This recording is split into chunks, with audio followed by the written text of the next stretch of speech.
네, 안녕하십니까. 논준모연구소의 김성하 소장입니다.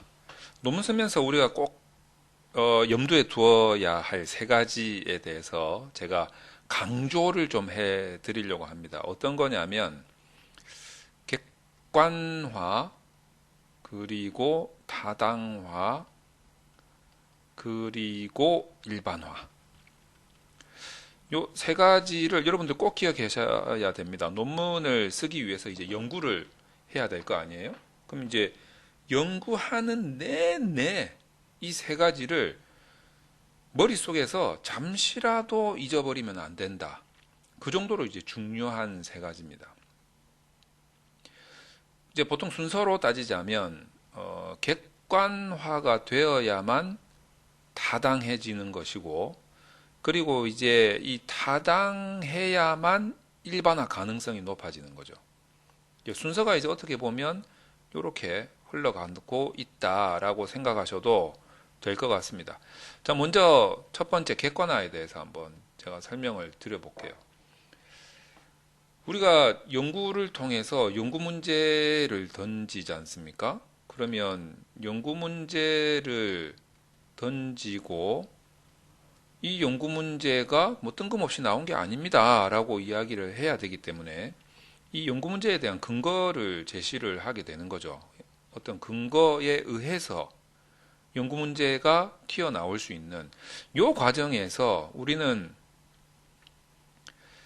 이게 만약에 연역적이라면, 그리고 이거 어떻게 보면 확인적 성격이라고 할 수도 있을 것 같아요. 또 탐색적, 그러니까 이제 귀납적이다. 뭐 굳이 매치를 시키자면 이렇게 매치를 시킬 수도 있지 않겠나라는 생각이 좀 듭니다. 어쨌든 이제 연역적인 경우에는 이론적 근거가 있어야 되겠죠. 이론적 근거가 있어야 되고, 어떤 귀납적이고 탐색적인 경우에도 최소한의 근거 제시가 있어야 되는데, 제가 예를 하나 들어볼게요. 이 귀납적이고 탐색적인 경우에 대표적인 우리 연구가 개발 연구가 있단 말이에요. 개발 연구 왜 하겠습니까? 없으니까 하는 거지. 하지만 그렇다고 밑도 끝도 없이 맨 땅에 삽질하듯이 아무 근거 없이 그냥 개발할래 이런 식으로 되면 안 된다라는 거예요. 그러면 여기에서 필요한 거는 어떤 근거가 있어야 되느냐? 이 개발이 왜 필요한지에 대한 근거와, 그리고 이 개발 과정에 있어서의 각종 객관화시킬 수 있는 근거들이 필요합니다. 그래서 우리는 이 개발을 위해서 그 개발에 구성되는 각종 요소들, 항목들을 밑도 끝도 없이 막 가져오는 게 아니고, 처음에는 이 과정을 객관화시키기 위해서 선행연구 조사를 하게 되겠죠.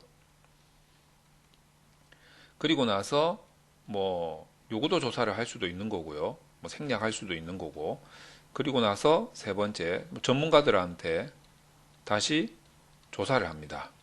적어도 이런 객관화시키는 과정들이 있어야 이 객관화에 의해서 개발된 이것이 뭐 어떤 도구라든지 뭐 프로그램이라든지 요것이 타당해진다라는 거죠. 그리고 나서 이제 이 뭐 도구나 프로그램을 어떤 목적에 의해서 사용한다라고 했을 때 무슨 뭐 준거 타당도라든지, 보통 도구 개발하게 되면 준거 타당도라고 해가지고 일반적으로 선행 연구에서 보고되었던, 만약에 개발이 된다면 이 도구하고 얘하고 관계가 상관이 뭐 높더라 뭐라고 하는 그런 선행 연구의 이론적 근거를 바탕으로 내가 개발한 특정 도구가 그 도구하고의 상관이 어느 정도 나오더라 뭐 이런 것들을 검증하는 이 준거 타당도 아니겠습니까? 또는 이제 프로그램 같은 경우에는 효과성 검증에 들어가는 거죠. 자, 이렇게 해가지고 이것들이 어느 정도 입증이 되었을 때, 증명이 되었을 때 우리는 이제 일반화 가능성에 대해서 논의를 할 수가 있는 거죠. 물론 이제 일반화 할 수 있는 데 대해서 가능성이 있다라는 것을 논의하는 거지, 이게 또 한계가 있을 거기 때문에 연구 범위는 항상 한계를 가진다라고 제가 말씀드리잖아요. 그래서 이제 한계는 있을 수 있기 때문에 일반화 시켰다라고 말할 수는 없고 일반화 가능성이 있다 이렇게 이야기를 하는 거죠. 그리고 나중에 이것들이 하나의 거의 뭐 한계가 없을 정도로 거의 일반화 가능성이 굉장히 높아졌다. 이러면 이제 우리가 그때의 상태를 이제 어떤 공식이라면 공리라고 하죠. 공리라고 하고, 공식을 떠나서 하나의 어떤 개념을 이루게 된다라고 하면은 이제 그때는 이론이라고 하게 됩니다. 그러니까 일반화의 단계를 이제 거치게 되면 수많은 입증이 여러 대상을 통해서 되면 그때는 이제 뭐 공리 내지는 이론이 되는 이런 과정을 거치게 되는 거죠. 연역적인 경우에는 우리가 뭐 예를 들어 가지고 구조방정식 모형이다라고 한다면 구조방정식이 12구조방정식 같은 경우에는 상당히 연역적이고 확인적이죠. 근데 PLS 구조방정식 같은 경우에는 탐색적인 경우도 가능하기 때문에 요거는 이제 좀 나눠서 살펴봐야 되겠지만 공분상 기반으로 하는 12구조방정식 같은 경우에는 상당히 확인적이고 이론적 근거에 의해서 모형이 만들어진단 말이에요. 자, 그러니까 여러분들이 하고자 하는 그 연구가 여러분들은 고민을 좀 해야 돼요. 내가 구성하고자 하는 이 모형이 상당히 확인적 성격이고 이론적 근거에 의해서 만들어지는 연역적 추론에 의해서 제기되는 문제다라고 한다면 여러분은 적어도 이미 결과가 어떻게 나올지 예상하고 들어가는 거예요. 그러니까 연역적 추론이 그거 아닙니까? 가설연역법을 쓰는 것이기 때문에 이 연역적인 과정을 통해서 나오는 가설은 필연적인 결과를 내포하고 있어요. 그렇기 때문에 여러분들이 이거 증명해 봤을 때 결과가 어떻게 나올지 모르는 거 아닙니까? 분석해 봐야 아는 거 아닙니까? 이런 식의 대답이 나와서는 안 된다는 거예요. 당연히 그거는 검증이 되어야 하는 거죠. 다만 그 증명을 선행 연구에서 아무도 안 했기 때문에 내가 하는 것이. 그러니까 여러분들은 내 연구가 지금 어떤 이론적 근거에 의한 확인적 성격의 연역적 추론으로부터 나오는 연구 문제인 것인지 아니면 최소한의 근거만 가지고 이런 과정에 대한 객관화 자료로서 탐색을 하는 귀납적 성격의 연구 문제를 던지는 것인지를 본인이 애초에 구분을 못하고 있으면 여러분의 논문을 발표를 해서 상대방을 납득시키기도 어려울 뿐만 아니라 심사하시는 분들의 지적을 받았을 때 디펜스 하는데도 어려움이 있을 거다라는 거예요. 물론 이제 이 두 개가 살짝 섞어진 것도 있고요. 그러니까 내가 연구 문제를 제기를 하고 그것을 푸는 과정, 물론 이제 그것을 푸는 과정에 있어서도 일반화의 오류가 없어야 되겠죠. 일반화의 오류가 없어야 공리나 이론의 가능성이 높아질 수 있는 거니까. 그래서 내가 이 과정을 어떻게 근거를 제시하면서 객관화시키고 그래서 타당하게 만들어서 이 검증에 대한 결과를 일반화 가능성을 높일 것인가.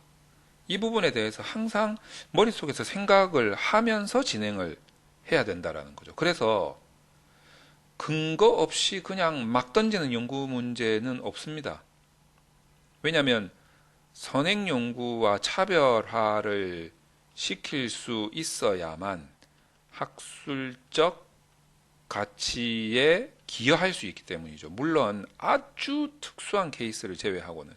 근데 여러분들이 그런 아주 특수한 케이스의 연구를 할 것이라고는 저는 기대를 아마 한 0.0001% 정도 밖에 못할 것 같아요. 그래서 여러분들은 이론적 근거에 기반으로 하는 연구를 하시는 건지 아니면 최소한의 근거로 이런 과정상에서 객관화를 시켜서 약간 부족한 근거를 이 객관화 과정으로 메꾸는 거죠. 그래서 이제 타당화를 시켜서 일반화를 시켜가는 탐색적 연구를 하시는 건지 그 어느 정도 사이에 있는 건지 자신의 연구의 스탠스를 정확하게 파악을 하고 본인의 연구를 수행을 하여야만 나중에 여러분들이 페이퍼 작업을 하고 이제 심사위원들 앞에 가서 발표를 할 때 그 과정을 정확하게 근거를 제시하면서 탁 던지고 또 분석 과정을 또 일반의 오류를 최소화시킬 수 있는 과학적이고 또 합리적인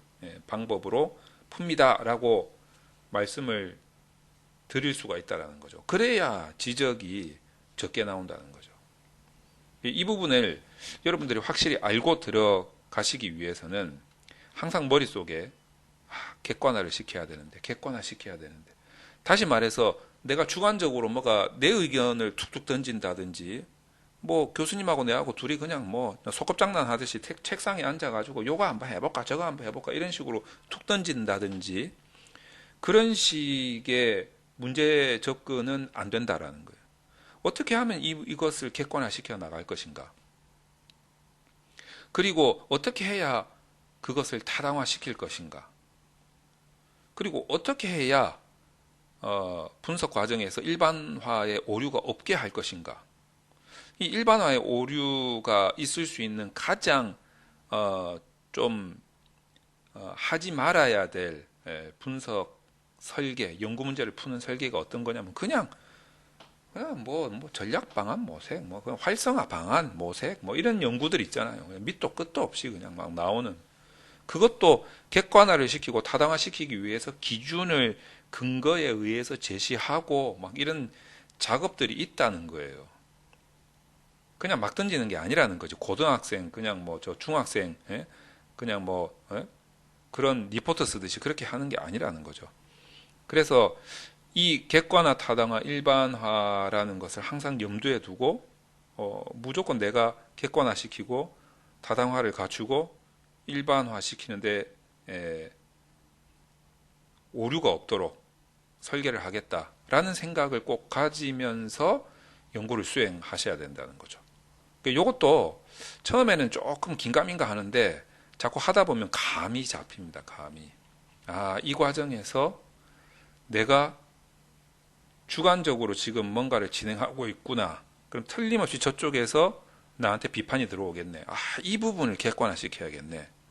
그래서 타당화시켜야겠네. 이게 나중에는 이제 누가 옆에서 이 부분이 너무 주관적이라고 생각하지 않아요? 너무 좀 객관화시켜야 되는 거 아니겠어요? 누가 집어주지 않아도 본인이 감이 딱 잡혀요. 이 부분을 객관화시켜야 이 부분을 객관화시켜. 어떻게 객관화를 시킬까? 이제 그런 것들이 감이 딱 잡혀요.